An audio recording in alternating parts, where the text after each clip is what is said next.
అసమానుడైన వాడు అవమానపరచడు నిన్ను. ఓటమిరుగని మన దేవుడు ఓడిపోనివ్వడు నిన్ను. ఘన కార్యాలెన్నో నీకై చేసినవాడు కష్టకాలమందు నీ చేయి విడుచునా.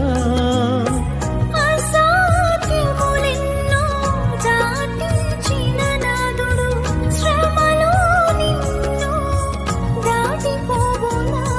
సియోను దేవుడే నిన్ను సిగ్గుపడనా.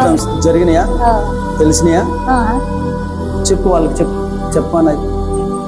నాకు తెలుగు అర్థమవుతుంది, ఎక్కువ డీప్ చెప్తే అర్థం కాదు నాకు.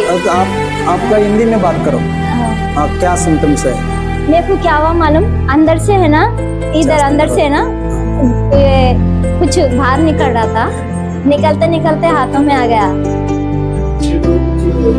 లోపటి నుంచి బయటికి వచ్చింది. వచ్చి ఇవి మూడు ఉంది కదా, ఇవి ఇట్లా అవుతుంది. ఓకే, నెక్స్ట్ ఎవరికి ఏమనిపించింది చెప్పు. నేను ఒక మాట చెప్తా, ఎవరికి నమ్ముకోవాలి నాకు అర్థం కావట్లేదు. నేను రౌండ్ తిరుగుతున్నాను. ఆయన ఈ సృష్టిని చేసిన దేవుడు, మనుషులమైన మనలను ఆయన మాత్రమే చేశాడు. ఆయన ఒక్కడు మాత్రమే ఈ ప్రపంచం, ఈ భూమి సృష్టి అంతటా కూడా సర్వశక్తుడైన దేవుడు. ఆయన అన్ని చోట్ల ఉన్నవాడు. ఆయన నీ కోసం నా కోసం పరలోకంలో నుండి భూమికి దిగి వచ్చి తన రక్తాన్ని కాచాడు. కలువరి సిలువలో సిలువేయబడ్డాడు. తన ప్రాణాన్ని బలిగా అర్పించాడు. మన కోసం చనిపోయాడు, మన కోసం లేచాడు. ఈరోజు మన పక్కనే ఉన్నాడు. ఆయన సజీవుడిగా ఉన్న దేవుడు. ఆయనలో మాత్రమే నీకు సమాధానం ఉంది, ఆయనలో మాత్రమే నీకు సంతోషం ఉంది. అదొన్న ఆయనే నిజమైన దేవుడు. ప్రతి ఆదివారం దేవుని సన్నిధిలో ఉండాలి.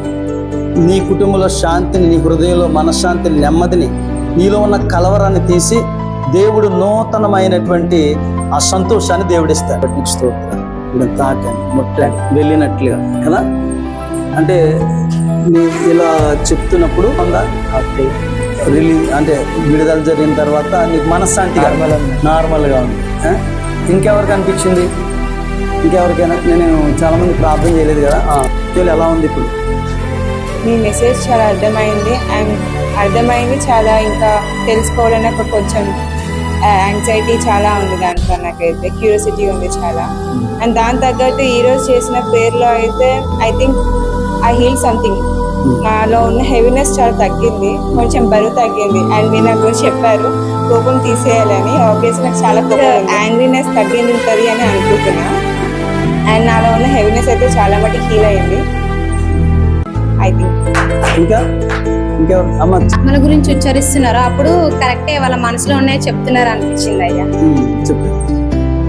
మా అక్కకు చెప్పినప్పుడు కానీ నాకు చెప్పినప్పుడు కానీ వాళ్ళ మనసులో ఎలాంటి అయితే ఆత్మలు ఎలాంటి భయాలు నీలో ఎలాంటి ఫీలింగ్ వచ్చింది?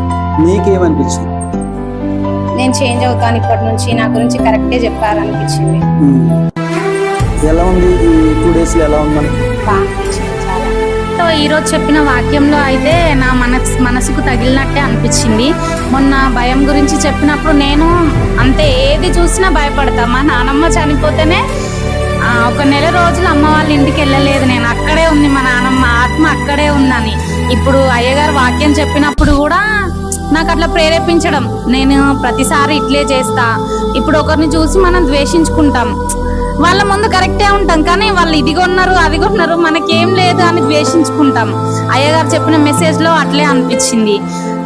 ఇంకా తను తర్వాత చెప్పినప్పుడు అసూయ పడడం, ఒకరిని చూసి మనం చూడగానే బాగుండు అనుకోవడం, మనం అంతే అని అనుకుంటాం కానీ దేవుని వాక్యం ప్రకారం మన మనసులో వాళ్ళతో పాపం చేసినట్టు. అయ్యగారు చెప్పిన ప్రతి 9 ఆత్మలు ఏవైతే ఉన్నాయో అవన్నీ నిజమే అనిపించింది నాకు. కొన్ని నా మనసుకు తగిలినాయి. ఇప్పుడు అయ్యొచ్చి ప్రార్థన చేసినప్పుడు శ్వాస తీసుకునేటప్పుడు కూడా బాడీ అంతా వేడిగా అవ్వడం, కొంచెం కళ్ళు తిరిగినట్టు అనిపించడం అట్లా అనిపించింది నాకైతే. నాలో నుంచి భయాలు, సమాధాన పడడం ఇవన్నీ ఇప్పటి నుండి అయినా నేను నేర్చుకుంటా. అయ్యా ప్రార్థన చేసినప్పుడు అవన్నీ నాలో నుండి పోయినాయి అని నేను నమ్ముతున్నాను. దేవునికి మహిమ కలుగుగాక. హల్లెలూయా. ఒక సాక్షి చెప్పడం కూడా మనకి దేవుని నామాన్ని మహిమపరిచినట్లే. పరిశుద్ధాత్మ ద్వారా నేను వాడబడ్డాను. ఎందుకంటే ఇది నేను చిన్నప్పుడే పరిశుద్ధాత్మ శక్తిని పొందుకున్నా.